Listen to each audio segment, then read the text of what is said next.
हरे कृष्ण कृष्ण कृष्ण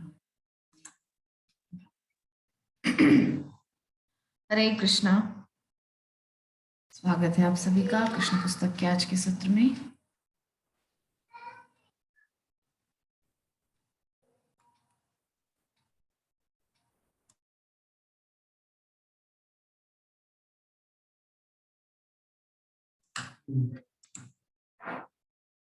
हरे कृष्णा। तो कृष्ण पुस्तक के 20वें अध्याय पर हम चर्चा कर रहे हैं। पिछले कुछ दिनों से बड़ा है अध्याय, जिसका नाम है शरद का वर्णन। यहाँ पर हम शरद ऋतु का वर्णन कर रहे हैं, जिसमें भगवान जब गौचारण के लिए जा रहे हैं तो वन की शोभा, यमुना जल की शोभा, वृक्ष वल्लरियों, फल फूल, गिरिराज कंदरा, सबकी शोभा अतुलनीय है, जिसको देख करके कृष्ण और बलराम और सारे सखा अत्यंत प्रमुदित प्रफुल्लित हो रहे हैं। और ना सिर्फ कृष्ण बलराम और उनके सखा, यहाँ तक कि सारी गौएं जब वो वृंदावन की शरद ऋतु की शोभा देख रही हैं तो इतनी आनंदित हैं। उसका हम वर्णन पिछले 2-3 दिन से कर रहे हैं। प्रयास करेंगे आज ये अध्याय पूर्ण हो जाए। तो आगे कह रहे हैं कि शरद ऋतु का आगमन होते ही सारी वस्तुएं स्वाभाविक रूप से सुंदर लगने लगती है। हम सबने देखा है शरद ऋतु में चंद्रमा एक अद्भुत सौंदर्य उसका रहता है। और कल भी हम चर्चा किए थे कि शरद ऋतु में जब वर्षा ऋतु जा चुकी होती है तो नदियों का, पोखरों का, तालाबों का जल स्वच्छ हो जाता है। क्यों? क्योंकि वो मिट्टी नीचे बैठ जाती है और ऊपर स्वच्छ स्वच्छ पानी ऊपर आ जाता है।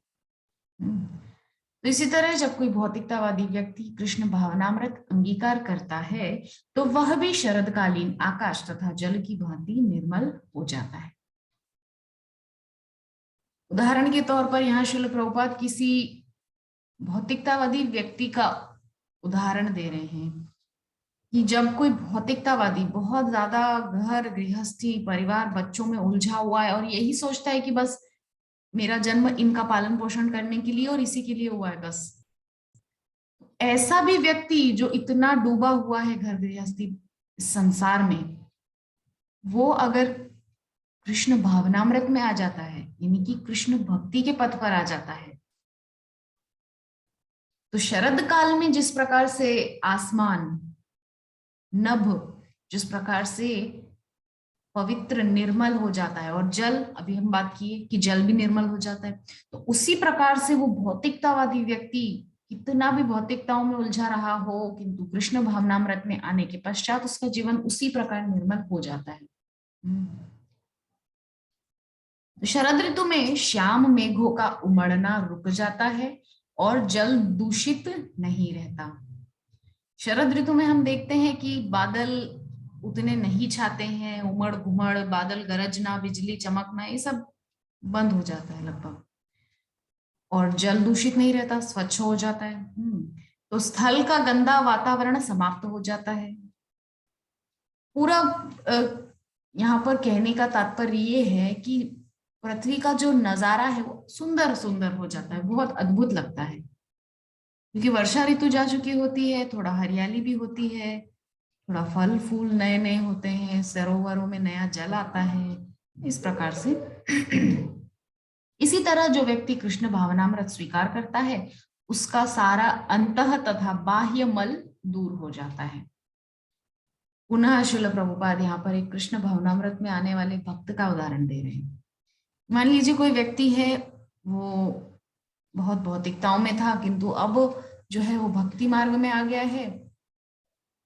तो जैसे कि हम सभी जानते हैं, इस्कॉन की दुनिया में एक बहुत जाना माना नाम है माधवास रॉक बैंड। ये माधवास रॉक बैंड एक समय में फिल्मी गानों पर शोज करते थे, पॉप सिंगिंग करते थे, फिल्मी गानों पर शोज करते थे, विदेशों में जाकर के सॉन्ग्स रिकॉर्ड करते थे। फिल्मों फिल्मों के लिए भी उन्होंने थोड़ा सा काम किया होगा, कुछ थोड़ा बहुत। इंडियाज गॉट टैलेंट जो एक शो है, वहां पे भी वो लोग गए थे। तो कल यूट्यूब पर मैं एक पोस्ट देख रही थी, एक जो कम्युनिटी में जो एक पोस्ट आता है, उसमें माधवास के नवकिशोर निमाईदास प्रभु जो माधवास के हेड हैं, तो वो वहां पर अपना एक पुराना फोटो पोस्ट करके लिखे थे कि ये जो फोटो है ये कुछ 8-10 साल पुराना, वहां लिखा था 8-9 साल पुराना, ये फोटो इतना पुराना है। और ये फोटो है किसी बाहरी देश का, लिखा था, नाम मुझे स्मरण में नहीं आ रहा है। तो बोल रहे हैं कि उस जगह जाकर के हम गाना रिकॉर्ड करने गए थे, एक पंजाबी गाना, या जाने कौन गाना था, याद नहीं मुझे। तो बोले हम ये गाना रिकॉर्ड करने गए थे, तो रिकॉर्ड किया, लेकिन आज तक वो गाना रिलीज नहीं हुआ, क्योंकि उस गाने को रिकॉर्ड करने के बाद ही हमारे जीवन में कृष्ण भक्ति आ गई। और आज के समय हमारे जीवन में केवल और केवल हरिनाम है। प्रभु जी ने बहुत सुंदर पोस्ट वहां पे किया था, और उसमें लिखा था कि अब हमारे जीवन में गाने वगैरह ये कुछ नहीं, अब हमारे जीवन में केवल हरिनाम है। तो उसको पढ़ के मुझे समझ में आया कि देखो ये व्यक्ति कहाँ थे, पूरा परिवार, नवकिशोर निमाईदास प्रभु उनका असल नाम है, मतलब शरीर का नाम है निर्दोष सोबती, पंजाबी हैं। उनकी पत्नी नेहा सोबती, और निर्दोष सोबती प्रभु मतलब नवकिशोर निमाईदास प्रभु, उनकी पत्नी नंदरानी गोपी देवी दासी, और नवकिशोर निमाईदास प्रभु की बहन यानी कि नाम भक्ति देवी दासी माता जी, उनके पति, उनका एक छोटा सा बेटा जगन्नाथ, नवकिशोर निमाई प्रभु का बेटा हरिचरण, उनके माता पिता, माता जी की माता, पूरी टीम माधवास की आज वृंदावन धाम में वास कर रहे हैं। एक बहुत सुंदर उनका घर है, जहां करीब 10-15 लोग मिलकर एक साथ रहते हैं उस बड़े से घर में। और उस घर के बरामदे में कुछ गौ का पालन करना उन्होंने शुरू किया है। उन गौ का पालन करते हैं, गौ से जो दूध प्राप्त होता है उससे शुद्ध घर में ही घी, मक्खन, दही, छाछ इत्यादि बना करके लोगों को भी देते हैं, खुद भी उसका सेवन करते हैं। माधवास फाउंडेशन नाम से उन्होंने एक फाउंडेशन बना लिया है, जिसमें केवल डोनेशन आता है और चैरिटी होता है, गरीब लोगों को दान करते हैं और बड़े बड़े लोग उसमें डोनेशन देते हैं। तो कहने का तात्पर्य यहाँ पर मेरा ये है कि कहाँ तो फिल्मी गाने रिकॉर्ड करते थे किसी समय में, और आज शादियों में जाकर के भी हरिनाम की धुन लगाते हैं वो लोग। कुछ ही दिन पहले, आज अभी तो कुछ दिनों से लगातार उनके वीडियोस आ रहे हैं यूट्यूब पर, जिसमें वो अपनी डेली लाइफ व्लॉग्स बताते हैं। और महीने में कम से कम, अभी तो शादियों का सीजन है, तो लोग उनको इनवाइट करते हैं अपनी अपनी घरों में। तो आजकल एक प्रचलन है महिला संगीत, तो वहां पे फूहड़ गाने ना बजा के माधवास रॉक बैंड अपना हरिनाम की धुन लगाते हैं, राधे राधे की धुन लगाते हैं, और सब नाच नाच के आनंदित होते हैं। तो कहने का मेरा तात्पर्य ये है, श्रील प्रभुपाद जो यहाँ पर उदाहरण दे रहे हैं कि जब कोई कृष्ण भावनामृत में आ जाता है तो अंतः बाह्य सारे मल दूर हो जाते हैं। कहाँ तो उनके जीवन में फिल्मी गाने गाना, फिल्मी गाने रिकॉर्ड करना, यहाँ तक कि बड़े बड़े शोज में उन्होंने अपना टैलेंट दिखाने की कोशिश की, इंडियाज गॉट टैलेंट वगैरह, पता नहीं कौन कौन से। लेकिन आज जो उनका टैलेंट दिख रहा है वो है हरिनाम की बदौलत, वो है गुरु महाराज की बदौलत। और आज उनका पूरा परिवार श्रीमद गोपाल कृष्ण गोस्वामी महाराज के शिष्यत्व में, उनके निर्देशन में अपने भक्ति मार्ग पर दृढ़ता से आगे बढ़ रहे हैं। तो इस प्रकार से श्रील प्रभुपाद के कहने का यहाँ पर तात्पर्य यह है कि ये जो भगवान की भक्ति का मार्ग है ना, इतना रसमय है, अभी कुछ ही देर पहले पहले मेरे प्रभु जी और मैं, हम दोनों चर्चा कर रहे थे कि जिन लोगों के जीवन में भक्ति नहीं है वो कितना नीरस जीवन जी रहे हैं, बिल्कुल स्वादहीन, कुछ नहीं है जीवन में। चबाए हुए को चबाने वाला कार्य है। ग्रह मेधियों का जो जीवन है वो चबाए हुए को चबाने के जैसा है। मतलब पति पत्नी का रिश्ता कहें, माँ बेटे का रिश्ता कहें, पिता पुत्र का रिश्ता कहें, या घर में, या जो भी भौतिक रिश्ते हैं, किंतु जहां हरि भक्ति है वहां प्रतिदिन नया उल्लास है। कभी बोरियत फील नहीं होती कि आज 16 माला कर ली, अब कल क्यों करना है, आज हो गया बस। नहीं, कल फिर नहीं उमंग, आज फिर 16 माला करना है। गुरु महाराज का आदेश है, गुरु महाराज का आदेश है, श्रील प्रभुपाद के ग्रंथों का अध्ययन करें। कल किया था आज क्यों करना है, नहीं, रोज करना है। नई उमंग, भक्ति एक नई उमंग है। आज भी हमारे इस्कॉन मायापुर हिंदी पर जो श्रीमद् भागवतम का प्रत्येक दिन जो पाठ होता है, तो आज उसमें मुंबई से आए हुए श्री कृष्णानंद प्रभु, जो श्रील राधानाथ स्वामी गुरु महाराज के शिष्य हैं, वो भी एक बहुत सुंदर बात कह रहे थे कि आपको पूरे प्रभुपाद के जितने भी ग्रंथ हैं धीरे धीरे करके सबका अध्ययन करना है। ग्रेजुअली एक एक ग्रंथ को आपको पढ़ना है, बहुत आवश्यक है। तो एक एक ग्रंथ श्रील प्रभुपाद का पढ़ना है। उसका तात्पर्य क्या है? उसका तात्पर्य ये है कि उन सब में आपको भगवत प्राप्ति के नए नए सुझाव मिलेंगे, आपको नई नई सीख मिलेगी। प्रभुपाद अपने जीवन का निचोड़ उसमें सारा भर दिए हैं।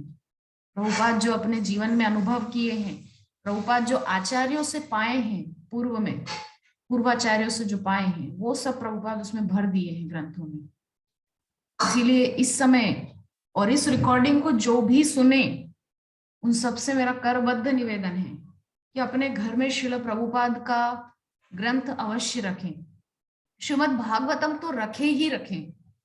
एक बार 6-7 हजार की पूंजी आपको लगाना है, लेकिन ये 6-7 हजार की पूंजी आपको जन्म जन्मांतरों के चक्र से छुड़ाने का मादा रखती है, साहस रखती है, दम रखती है। ये 7 हजार की पूंजी, आप ये नहीं सोचे कि 7 हजार क्यों एक हमको एक ही ग्रंथ में इन्वेस्ट करना है। ये 7 हजार बहुत कीमती, आपको बहुत अमूल्य चीज प्रदान करेंगी। ये 7 हजार के बदले आपको अनमोल रतन मिलेगा, वो है कृष्ण का प्रेम। तो इस सब को बताने का मेरा जो तात्पर्य था, अध्याय आज भी पूरा नहीं हो पाएगा, क्योंकि ये जो मुद्दा है ये बहुत मुझे अच्छा लगा पढ़ करके। श्रील प्रभुपाद ने लिखा है कि जब कोई कृष्ण भक्ति में आ जाता है तो पुराने जो कल्मश है वो दूर हो जाते हैं। मैं अपने खुद के जीवन में ये अनुभव कर चुकी हूँ। किसी समय में लहसुन प्याज खाया जाता था हमारे घर में, किंतु आज वो भी नहीं। यद्यपि मांस वगैरह तो कभी सेवन हुआ नहीं, शरीर ब्राह्मण कुल में जन्मा था इसीलिए, किंतु फिर भी लहसुन प्याज जैसी गंदी आदत घर में थी। आज उस सबसे भी छूट गए। और अब जब मायापुर धाम का वास मुझे मिला है प्रभु जी की वजह से, तो मेरे माता पिता ने भी लहसुन प्याज खाना छोड़ दिया। क्यों? ये है कृष्ण भक्ति का प्रभाव, कृष्ण की कृपा। आज सुबह ही मेरे मन में चिंतन चल रहा था जब मैंने वो इस्कॉन मायापुर हिंदी पे कृष्णानंद प्रभु का श्रीमद् भागवतम सुना, तो लोगों में निश्चयात्मक बुद्धि क्यों नहीं आती है कि ये चीज हमको छोड़ देना है, बस छोड़ देना है। मैं अपनी ही नानी माँ का उदाहरण यहाँ पर दूंगी। मैंने उनको कई कई सालों बोला कि नानी आप कॉफी पीना छोड़ दीजिए, आपकी जान ले लेगी किसी दिन, और वही हुआ। इतना उनको एसिडिटी का प्रॉब्लम हो गया था, कॉफी पी पी कर उनका जो है पेट में अल्सर हो गया था, गला सब समय जलता रहता था। और इतना अल्सर बढ़ गया उनके पेट में कि वो पेट में ही बर्स्ट हो गया, जिसकी वजह से खैर वो तो मृत्यु तो आनी ही है। किंतु जब उनको डेड बॉडी को जब देखा गया तो समझ गए डॉक्टर कि अल्सर बर्स्ट हो गया पेट में, इतना एसिडिटी बढ़ गया था। सब समय कॉफी कॉफी कॉफी। तो क्यों श्रील प्रभुपाद ने चाय कॉफी का निषेध किया है? ये लत है, नहीं छोड़ पाता इंसान, नहीं छोड़ पाता है। बहुत प्रयास करके देखे हैं लोगों ने, नहीं छोड़ पाते हैं। किंतु यहां पर हमको चाहिए निश्चयात्मक बुद्धि, डिटर्मिनेशन, डिटरमाइंड माइंडसेट। हमको ये डिटर्मिनेट करना है कि हमको ये चीज छोड़ देनी है, बस निश्चय लेना है। किंतु ये संभव होता है कैसे?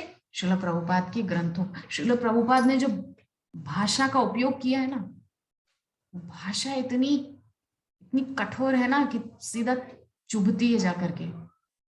और कितना भी पत्थर दिल हो, निश्चय ही उसका पत्थर दिल पिघलेगा और कृष्ण भक्ति की ओर मुड़ेगा। किंतु देरी है सिर्फ और सिर्फ कृष्ण भावनामृत की ये पुस्तक है, आपको पढ़ने की देरी है। एक बार, अरे एक 60-70 रुपए की कोई एक पुस्तक खरीद के पढ़ना शुरू कीजिए।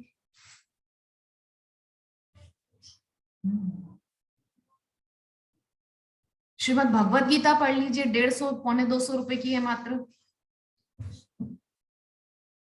किंतु इतना भी लोग इन्वेस्ट करने में घबराते हैं। क्यों घबराते हैं?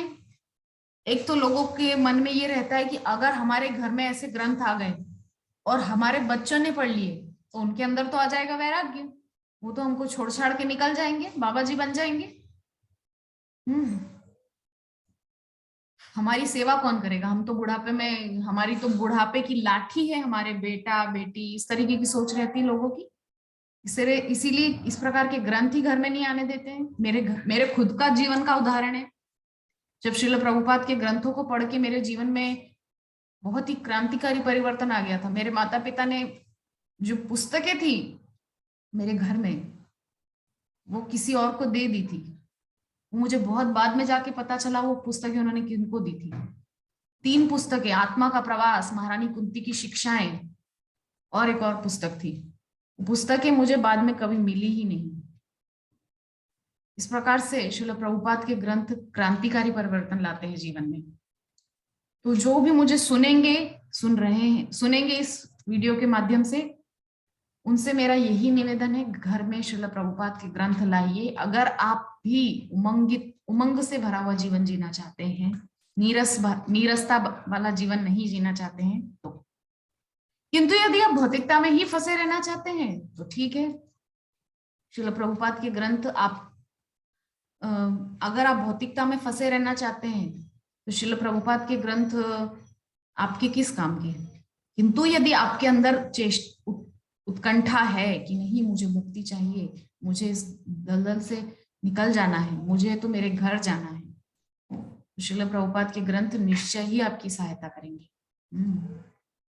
तो आगे कह रहे हैं कि अतः कृष्ण हरि कहलाते हैं। हरि का अर्थ है हरण करने वाला।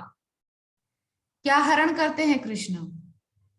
कृष्ण हमारे ताप, जो त्रिताप से हम जल रहे हैं, आदि दैविक आदि भौतिक आध्यात्मिक ताप, त्रिताप हरते हैं, संताप हरते हैं। इन 3 गुणों से हमको छुटकारा दिलाते हैं। हरण करते हैं दुखों का, कष्टों का, और देते हैं अपनी प्रेमा भक्ति, निष्काम भक्ति। तो जो भी कृष्ण भावनामृत अपनाता है, कृष्ण उसकी सारी गंदी आदतें हर लेते हैं। देखिए, जो हम चर्चा कर रहे थे उसी बात को श्रील प्रभुपाद ने यहाँ कह दिया। बहुत गारंटीड मैं कह सकती हूँ कि कृष्ण भक्ति में जो कोई आएगा, ये जो लोग नशा छुड़ाने के लिए केंद्र बनाते हैं, नशा मुक्ति केंद्र, न जाने क्या क्या, वहां पे अगर श्रील प्रभुपाद के ग्रंथों को रख दिया जाए तो ग्रंथों को पढ़ने से आएगा उसके अंदर कृष्ण भावनामृत, कृष्ण प्रेम जागेगा। तो कृष्ण प्रेम जागने से ही उसके अंदर ऊब आ जाएगी, अरे कहाँ मैं इन चीजों में फंसा हुआ हूँ, छोड़ो, मुझे तो कृष्ण मिल गए। अब हाईएस्ट क्या बोलते हैं उसको, हायर टेस्ट मिल गया है मुझे तो। अब ये लोअर टेस्ट, जो निचले रस हैं, ये पसंद नहीं, अब मुझे उच्च उच्च रस पसंद है। तो इस प्रकार से शरदकालीन बादल श्वेत होते हैं क्योंकि उनमें पानी नहीं रहता, क्योंकि वर्षा ऋतु जा चुकी होती है लगभग, तो इसीलिए शरदकालीन जो बादल होते हैं मतलब आसमान लगभग साफ हो जाता है ना। तो इसी प्रकार अवकाश प्राप्त व्यक्ति वानप्रस्थ अपने पारिवारिक कार्यों के उत्तरदायित्व से मुक्त होकर पूर्णतः कृष्ण भावनामृत अपनाने पर समस्त चिंताओं से मुक्त हो जाता है और शारदीय बादल की भांति श्वेत निर्मल दिखता है। कहने का तात्पर्य क्योंकि वर्षा ऋतु जा चुकी होती, वर्षा ऋतु में जो बादल है उनमें होता है जल, इसीलिए वो काले होते हैं, धुंधले होते हैं, डार्क उनका जो होता है कलर होता है। किंतु जो शरदकालीन बादल हैं, शरदकालीन बादल स्वच्छ हो जाते हैं क्योंकि उनमें जल नहीं होता है। उसी प्रकार से जो व्यक्ति अपने सारे उत्तरदायित्व पूरे कर चुका है, अपनी सारी रिस्पॉन्सिबिलिटीज उसने पूरी कर दी, बेटे की शादी होगी, बेटी की शादी हो गई, ये हो गया, पत्नी को एक अच्छा घर कर दिया, बेटे के साथ वो सुखी है, अपना हरि भजन कर रही है, तो मतलब बादल में से जैसे पानी निकल जाता है ऐसे उसके जीवन से सारे उत्तरदायित्व चले गए। अब वो स्वच्छ निर्मल बादल की तरह हो गया। अब वो क्या करेगा, हरि भजन करेगा, धामवास करेगा, तीर्थाटन करेगा, सत्संग करेगा। तो इस प्रकार से बहुत सुंदर सुंदर उदाहरण देकर श्रील प्रभुपाद यहाँ पर समझा रहे हैं। तो शरद ऋतु में कभी कभी झरने पर्वत की चोटी से नीचे आकर स्वच्छ जल प्रदान करते हैं तो कभी वे अवरुद्ध हो जाते हैं। इसी प्रकार कभी कभी साधु पुरुष विमल ज्ञान का वितरण करते हैं तो कभी वे मौन हो जाते हैं।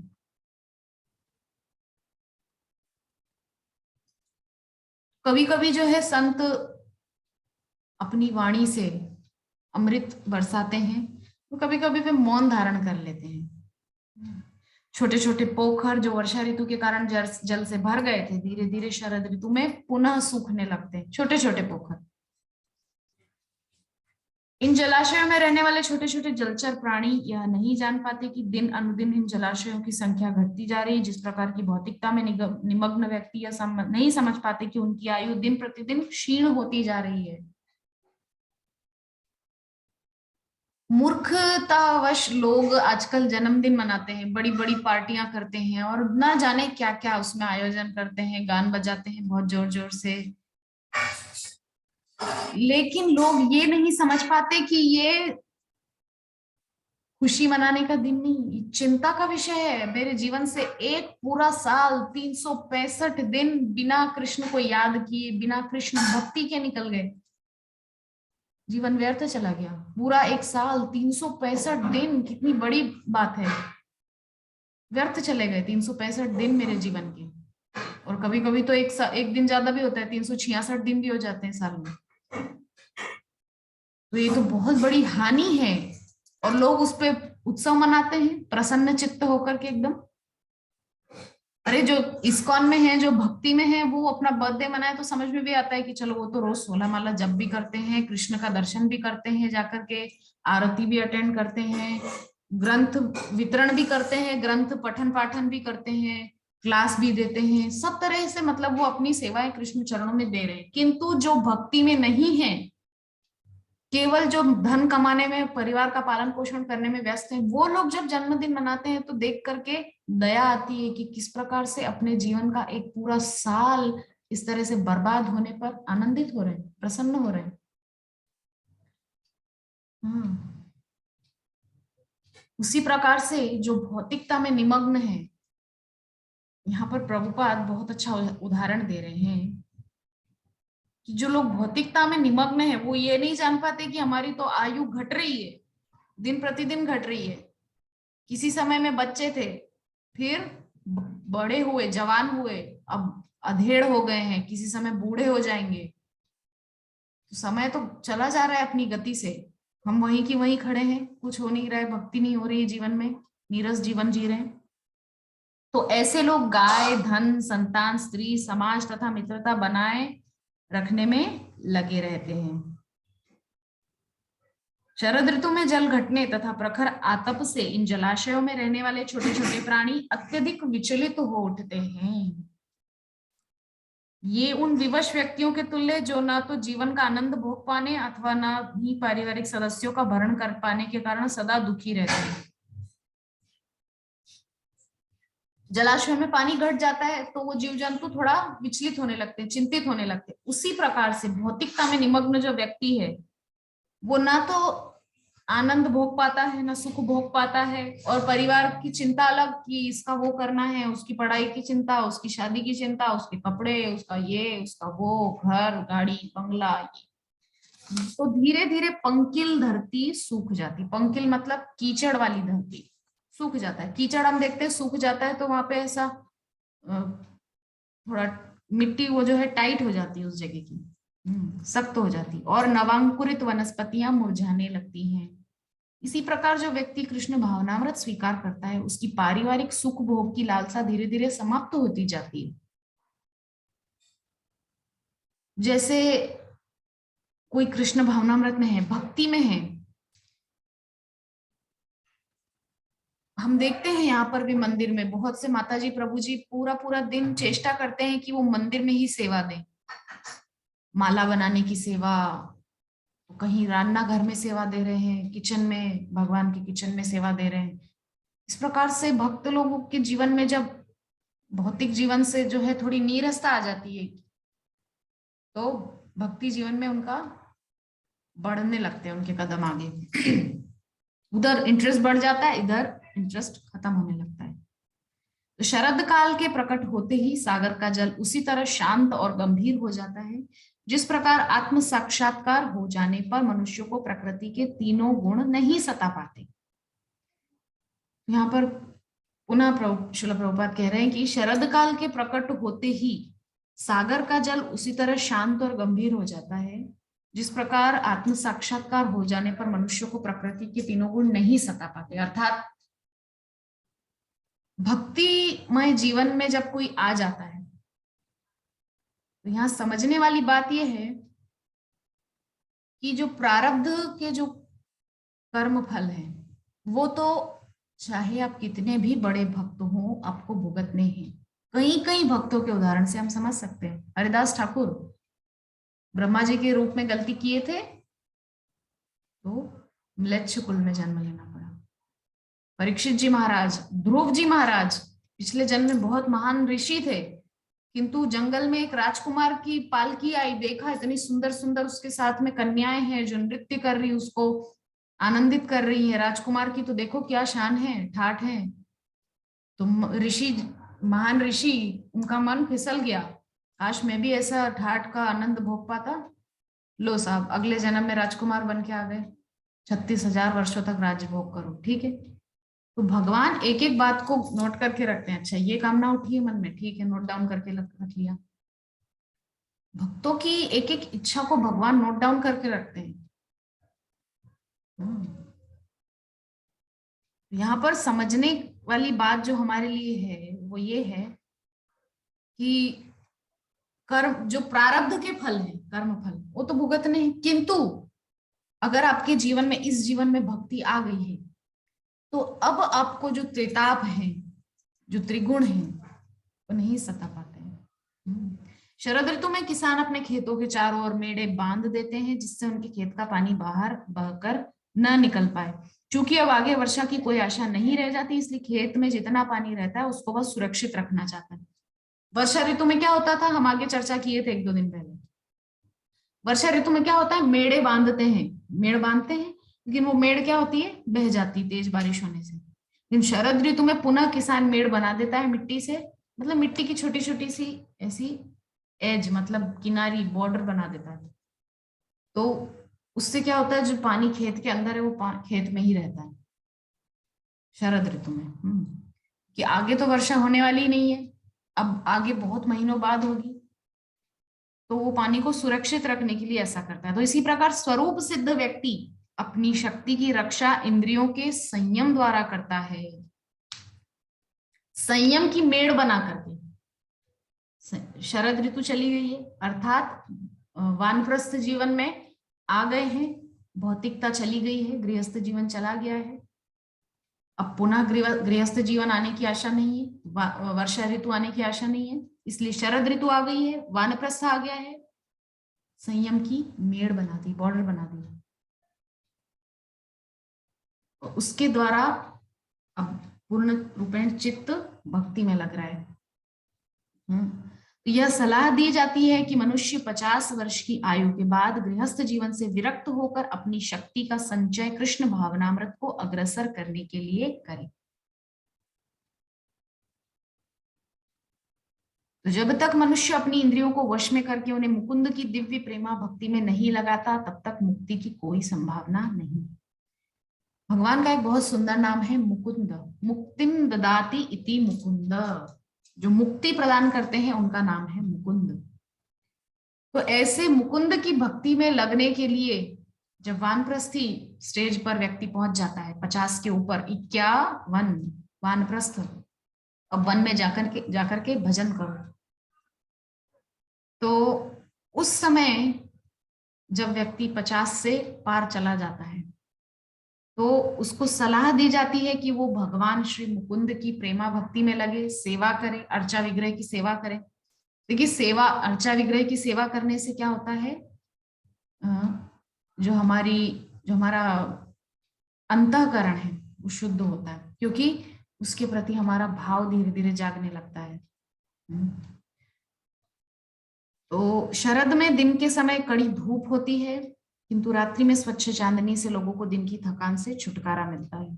इसी प्रकार यदि मनुष्य मुकुंद या कृष्ण की शरण ग्रहण करता है तो वो अपने आप को शरीर समझने की भ्रांति से मुक्त हो सकता है। शरीर मानना मतलब धूप, कड़ी धूप, जलाने वाली धूप, लेकिन देहात्म बुद्धि से छुटकारा यानी शीतल छाया, ठंडक। मुकुंद या कृष्ण वृंदावन की गोपियों के लिए भी सांत्वना प्रदान करने वाले हैं। ब्रजभूमि की गोपियां कृष्ण के विरह के कारण सदैव दुखी रहती हैं, किंतु जब वे शरदकालीन चांदनी रात में कृष्ण से मिलती हैं तो उनकी वियोग जनित क्लांति मिट जाती है। कहने का तात्पर्य है कि शरद ऋतु गोपियों को भी आनंद देती है, क्योंकि उनका वियोग सुयोग में बदल जाता है, संयोग में बदल जाता है, वियोग खत्म हो जाता है और उनको कृष्ण का संयोग प्राप्त होता है। जिस तरह बादलों से रहित आकाश में रात्रि के समय तारे अत्यंत सुंदरता से चमकते हैं, उसी तरह कृष्ण भावना भावित व्यक्ति समस्त कलमश से रहित होकर शरदकालीन आकाश में तारों की भांति सुंदर लगने लगते हैं। तो श्रील प्रभुपाद पुनः उसी वाक्य को यहाँ पर दोहरा रहे हैं। जिस प्रकार से बादल रहित हो जाता है पूरा आसमान, तारे के चमकने लगते हैं बहुत सारे, तो जब कोई व्यक्ति कृष्ण भावनामृत में आ जाता है तो सारे कलमश उसके समाप्त हो जाते हैं और वो तारे की भांति चमकने लगता है, शरदकालीन आसमान में जो तारे चमकते हैं उसके समान। यद्यपि वेदों में योगाभ्यास के लिए ज्ञान अर्जित करने हेतु और यज्ञों द्वारा कर्म करने हेतु आदेश दिए हुए, किंतु उनका चरम प्रयोजन भगवद गीता में वर्णित है। मनुष्य को चाहिए कि वेदों के प्रयोजन को ठीक से समझकर कृष्ण भावनामृत स्वीकार करे। कृष्ण भावनामृत ही एकमात्र आश्रय है इस कलयुग में। अतः कृष्ण भावनामृत में लीन भक्त के विमल हृदय की तुलना शरदकालीन शुभ्र आकाश से की जा सकती है। शरद ऋतु में निर्मल आकाश में तारों समेत चंद्रमा अत्यंत चमकीला लगता है। कृष्ण भगवान स्वयं यदुवंश के आकाश में प्रकट हुए, वे यदुवंशियों से घिरकर तारों से घिरे चंद्रमा के समान प्रतीत हो रहे थे। अब यहाँ कृष्ण की बात करने लगे हैं कि कृष्ण भी उसी तरह, जिस प्रकार शरदकालीन आसमान में चंद्रमा तारे चमकते हैं, उसी प्रकार कृष्ण भी यदुवंश रूपी आसमान में चंद्रमा के समान है। जब उद्यान में अनेक फूल खिले रहते हैं तो ग्रीष्म तथा वर्षा ऋतु से त्रस्त पुरुष को ताजी सुगंधित वायु अत्यंत सुखद लगती। दुर्भाग्यवश गोपियों को ऐसी वायु से कोई लाभ नहीं मिल सका, क्योंकि वे अपना हृदय कृष्ण को अर्पित कर चुकी थी। सामान्य लोगों को शरदकालीन उत्तम मंद समीर भले ही आनंद प्रद लगा हो, किंतु गोपियां कृष्ण के आलिंगन बिना प्रसन्न न थी। अब यहाँ पर गोपियों के विरह की चर्चा चल रही है। इस प्रकार गोपियां जो है विरह से क्लांत हैं। आज इस चैप्टर को पूरा कर ही देते हैं। इस पूरे स्लाइड में हो जाएगा। शरद ऋतु आने पर सारी गौएं, हिरण, पक्षी तथा अन्य मादाएं गर्भ धारण करती हैं। शरद ऋतु में यहाँ पर चर्चा हो रही है गौ माता, हिरण, पक्षी और अन्य मादा पशु पक्षी वो है जो गर्भ धारण करते हैं, क्योंकि इस ऋतु में सारे नर कामाभिभूत हो उठते हैं। ऐसी गर्भवती माताएं ठीक उन अध्यात्मवादियों की भांति हैं जिनको भगवान की कृपा से जीवन लक्ष्य प्राप्त होने का वरदान मिल गया हो। श्रील रूप गोस्वामी ने अपने उपदेशामृत में उपदेश किया है कि मनुष्य को चाहिए कि अत्यंत उत्साह, धैर्य तथा संकल्प के साथ भक्ति का पालन करे। उत्साहान निश्चयात धैर्यात। श्रील रूप गोस्वामी उपदेशामृत के श्लोक में कह रहे हैं उत्साह भी होना चाहिए भक्ति में, धैर्य भी होना चाहिए, मतलब डटे रहना। ऐसा नहीं कि थोड़ा कष्ट आ गया, अरे भगवान आप तो हमारे कष्ट नहीं मिटा सकते, आपकी भक्ति कर रहे हैं और हाँ चलो हटाओ, माला नहीं जपना है। सबसे पहले माला हटाते हैं जीवन से, नहीं जप नहीं करना है। थोड़ा सा भी टेंशन आ गया लाइफ में, अरे कहाँ जप होगा, अभी मन नहीं लग रहा है, छोड़ो। मैंने खुद एक्सपीरियंस किया है लाइफ में इस तरीके की चीजों को। किंतु हमें बहुत दृढ़ बन के रहना चाहिए। जो भी है सिचुएशन है, नाम जप होना चाहिए। टॉप प्रायोरिटी हमको जप को ही देना चाहिए। संकल्प के साथ भक्ति का पालन करें, विधि विधानों को माने, भौतिक कलमश से अपने को दूर रखें और भक्तों के सानिध्य में रहें। जो इन 6 सिद्धांतों का पालन करता है उसे भक्ति का वांछित फल अवश्य मिलता है। जो 6 सिद्धांत श्रील रूप गोस्वामी वहां बताए हैं उनको सबको मानना चाहिए भक्ति मार्ग में चलने के लिए। जो मनुष्य धैर्यपूर्वक भक्ति के अनुष्ठानों को पालता है उसे समय आने पर उसी प्रकार फल प्राप्त होगा जिस प्रकार पत्नियों को गर्भ धारण करने पर संतान सुख मिलता है। शरद ऋतु में सरोवरों में असंख्य कमल के फूल खिलते हैं क्योंकि कुमुदनियां नहीं रहती। शरद ऋतु में कमल फूल खिलने लगते हैं। वैसे दिन के समय कमल तथा कुमुदनी साथ साथ खिलते हैं, किंतु शरद ऋतु में प्रचंड धूप के कारण केवल कमल ही खिल पाते हैं। यह दृष्टांत उस देश की तरह है जहां का राजा या शासन प्रबल होता है, उसमें चोर तथा डाकू जैसे अवांछित तत्व नहीं पनप पाते। क्यों? क्योंकि तेज धूप होती। तेज धूप माने राजा का शासन बहुत कड़क होता है, सख्त होता है। जब नागरिकों को विश्वास हो जाता है कि उन पर डाकुओं का आक्रमण नहीं होगा तो वे संतोषजनक विकास करते हैं। प्रबल शासन की तुलना शरदकालीन प्रचंड धूप से की गई। कुमुदनियां, डाकू इत्यादि अवांछित तत्वों जैसी हैं और कमल पुष्पों की तुलना संतुष्ट नागरिकों से की गई। बहुत सुंदर सुंदर उदाहरण यहाँ पे श्रील प्रभुपाद ने दिए हैं। शरद ऋतु में खेत पके अन्न से भर जाते हैं। लोग फसल से अत्यंत प्रमोदित हो उठते हैं और अनेक प्रकार के उत्सव मनाते हैं, यथा नवान्न या भगवान को नवीन अन्न की भेंट करना। नए नए अन्न लोगों के घर में आते हैं तो उसकी भेंट भगवान को चढ़ाते हैं। नया अन्न सर्वप्रथम विविध मंदिरों में अर्चा विग्रहों को भेंट चढ़ाया जाता है और सबों को इस नए अन्न से बनी खीर खाने के लिए न्योता दिया जाता है। इसके अतिरिक्त अन्य धार्मिक उत्सव तथा पूजा विधियां हैं, जिनमें से विशेष रूप से बंगाल में दुर्गा पूजा नामक सबसे बड़ा उत्सव मनाया जाता है। हम सभी जानते हैं शरद ऋतु में, अर्थात जो उजियारा पक्ष होता है, जो शुक्ल पक्ष जो होता है, क्योंकि कृष्ण पक्ष में तो श्राद्ध रहता है, अंधियारा पक्ष जो होता है आश्विन मास जिसको बोलते हैं, उस आश्विन मास के अंधियारे पक्ष में, कृष्ण पक्ष में श्राद्ध रहता है और उजियारे पक्ष में यानी कि शुक्ल पक्ष में नवरात्र होता है। नवरात्र के अंतिम दिनों में जो है दुर्गा पूजा, अष्टमी पूजा, नवमी पूजा, इस प्रकार से बंगाल में बहुत उत्सव होता है। पूरे देश में ही होता है लगभग।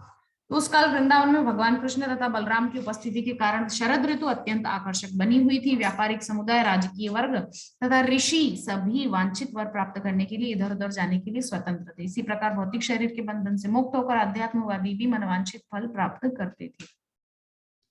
वर्षा ऋतु में व्यापारी वर्ग एक स्थान से दूसरे स्थान को नहीं जा सकता, अतः उसे वांछित फल नहीं मिल सकता। हम सभी जानते हैं ये जो चतुर्मास होता है, इस चातुर्मास में संत, व्यापारी वर्ग ये कहीं नहीं जाते। संत क्यों नहीं जाते? क्योंकि उनको डर होता है बारिश की ऋतु में जो कीड़े मकोड़े हैं वो सब निकल आते हैं, तो पैरों से कोई जीव जंतु मरे ना, उस बात का ध्यान रखते हुए जो है संत एक ही स्थान पर बैठ करके भजन करते हैं, भगवान का सेवा करते हैं। और व्यापारी वर्ग भी नहीं जा पाते क्योंकि जगह जगह जल भर जाता है, रास्ते बंद हो जाते हैं। है ना। आजकल के नहीं, ये पिछले समय की बात है। पुराने समय में ऐसा हुआ करता था, आजकल नहीं होता। आजकल तो सब रोड भी बने हुए हैं और सब व्यवस्थाएं हैं, वायुयान है इत्यादि। इसी प्रकार राजकीय वर्ग लोगों से कर संग्रह करने के उद्देश्य से इधर उधर नहीं जा सकता। यहाँ तक कि साधु पुरुष भी, जिन्हें दिव्य ज्ञान का उपदेश करने के लिए विचरण करना पड़ता है, वर्षा ऋतु से में वैसा नहीं कर पाते। किंतु शरद ऋतु में सभी लोग अपना अपना बसेरा छोड़ने लगते हैं। समझने की बात यह है, यहाँ पर शरद ऋतु की महत्ता बताई गई कि किस प्रकार शरद ऋतु में संत भी अपनी ड्यूटी करते हैं, प्रचार करना वगैरह। तो किंतु एक अध्यात्मवादी, चाहे वह ज्ञानी हो या योगी या भक्त, शरीर होने से आध्यात्मिक उपलब्धि का भोग नहीं कर सकता। क्योंकि वर्षा ऋतु में ऐसा नहीं हो पाता, किंतु शरद ऋतु में अच्छे से प्रचार भी होता है, भक्ति का प्रचार होता है लोगों में। किंतु शरीर त्याग करते ही या मृत्यु के पश्चात ज्ञानी परमेश्वर के तेज में लीन हो जाता है, योगी उच्च लोकों को चला जाता है और भक्त भगवान के लोक, गोलोक वृंदावन या वैकुंठ लोक को जाता है, जहां वह शाश्वत आध्यात्मिक जीवन भोगता है। इस प्रकार से ये शरद का वर्णन नामक 20वां अध्याय, उसके भक्ति वेदांत तात्पर्य यहाँ पर पूर्ण होता है। आज जाकर के ये 20वां अध्याय पूर्ण हुआ है।